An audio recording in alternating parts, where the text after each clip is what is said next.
marka qodobkiisa afraad farqada qodobkeeda afraad waxay odhanaysaa xilka qaadista agaasinka fulinta marka laga soo sheekeeyay in laga qaadi karo iyo waxyaabaha ku waayay kale ee tacdiyadii waxaasa laakiin waxay odhanaysaa xilka qaadista agaasinka fulinta aan lahayn sabab waxa ay ku ansaxaysaa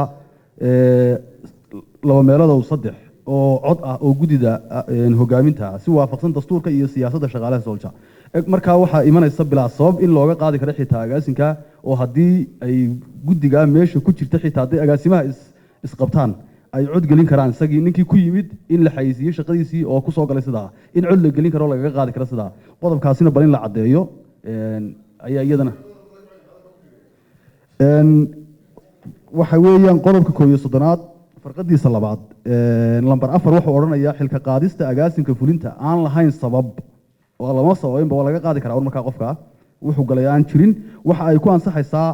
laba meelood oo saddex cod ah oo gudiga hogaaminta si waafaqsan dastuurka iyo siyaasadda shaqaalaha Solja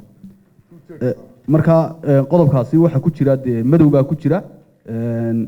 sabab ma leh sida looga qaadi karo agaasimaha iyo cidda sida uu ku ansaxo xilka qaadistiisu 2/3